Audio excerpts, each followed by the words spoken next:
مریم جس نے بڑی ہی چالاکی سے جھوٹ بول کر زارا اور ہادی کو علیحدہ کرنے کی کوشش کی تھی، آج وہی جھوٹ مریم کا آ چکا ہے ہادی اور زارا کے سامنے۔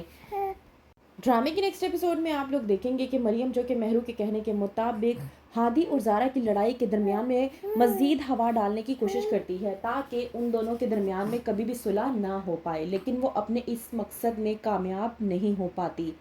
مریم کو جب کہتی ہے مہرو کہ تمہیں ان دونوں کی لڑائی کو مزید ہوا دینی ہوگی، اس طرح ان کی لڑائی مزید بڑھ جائے گی اور تم اپنے مقصد میں کامیاب بھی ہو جاؤ گی۔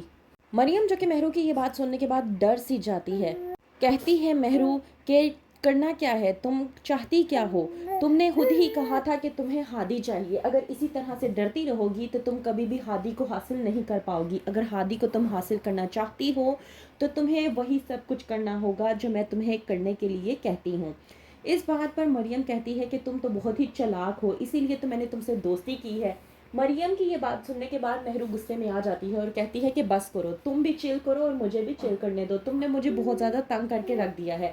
ہاں میں مانتی ہوں کہ میں چالاک ہوں اور تمہیں میری دوستی کی بھی ضرورت ہے، لیکن اس کا مطلب یہ ہرگز نہیں ہے کہ تم میرا ناجائز فائدہ اٹھاتی رہو اور اپنے مقصد کو بھی کبھی حاصل نہ کر پاؤ۔ مریم جو کہ مہرو کی بات ماننے کے بعد کہتی ہے کہ تم جو کہو گی میں وہی کرنے کے لیے تیار ہوں، مجھے صرف ہادی چاہیے۔ تمہارے کہنے کے مطابق زارا کے پاس پیسہ بھی ہے، گھر بھی ہے اور اس کے گھر والے بھی ہیں، میرے پاس تو کچھ بھی نہیں ہے، میں ہادی کو چاہتی ہوں اور اسے پا کر ہی رہوں گی۔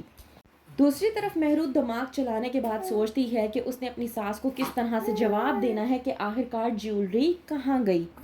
بہت بڑی پلاننگ کرنے کے بعد مہرو ایک بہت بڑا ہنگامہ کھڑا کرتی ہے اپنے گھر میں اور یہ بتانے کی کوشش کرتی ہے کہ اس کے کمرے میں چوری ہو گئی ہے اور چوری میں چور وہ تمام زیور لے جا چکا ہے جو فرح نے اور زین نے اسے دلوایا تھا۔ مہرو جو کہ اپنے کمرے کو خود ہی الٹ پلٹ کرتی ہے اور تمام چیزیں نکال کر باہر پھینک دیتی ہے کہ جس کی وجہ سے اس کا جھوٹ سچ لگے۔ یہ سب کچھ کرنے کے بعد مہرو شور شرابہ کر کے اپنی ساس کو اپنے کمرے میں بلواتی ہے اور بتاتی ہے کہ میرے کمرے کی چوری ہو چکی ہے۔ فرح سمجھ جاتی ہے کہ جیولری اس نے خود غائب کی ہے اور اب یہ چوری کا بہانہ کرنے کی کوشش کر رہی ہے۔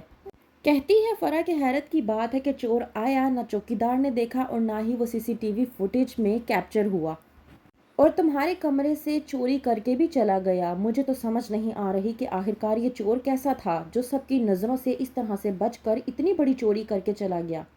کہ وہیں پر مہرو تمام الزام چوکیدار پر لگانے کی کوشش کرتی ہے اور کہتی ہے کہ مجھے لگتا ہے کہ یہ تمام کام واچ مین کا ہے، اس کے علاوہ کوئی اور نہیں کر سکتا، کیونکہ ہمارے گھر کے بارے میں کسی اور کو کچھ بھی معلوم نہیں ہے۔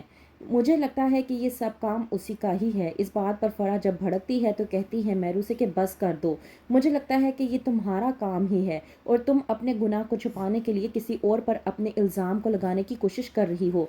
فرح جو کہ بہت اچھے طریقے سے سمجھ چکی ہے کہ جیولری کسی اور نے نہیں بلکہ مہرو نے ہی چرائی ہے اور اب یہ بہانہ کرنے کی کوشش کر رہی ہے کہ اس کی جیولری چوری ہو چکی ہے تاکہ وہ اس بات سے پوری طرح سے صاف ہو سکے کہ اس کے پاس کوئی جیولری موجود ہی نہیں ہے۔ وہیں پر دوسری طرف زارا جو یہ سوچ بیٹھی ہے کہ وہ ہادی سے کبھی بھی معافی نہیں مانگے گی۔ ہادی کو کیا لگتا ہے کہ وہ مجھ سے جھوٹ بولے گا اور معافی بھی میں اس سے مانگوں گی اور میں مناؤں گی اس سے، تو ایسا نہیں ہونے والا۔ لیکن جب ہادی آتا ہے اور زارا سے معافی مانگتا ہے تو مریم سے یہ سب کچھ برداشت نہیں ہو پاتا۔ تو کون سی اگلی نئی چال کھیلے گی مریم مہرو کے ساتھ مل کر، کس طرح سے جدا کرے گی زارا اور ہادی کو؟ جاننے کے لیے دیکھتے رہیے ڈرامہ سیریل مفاد پرست۔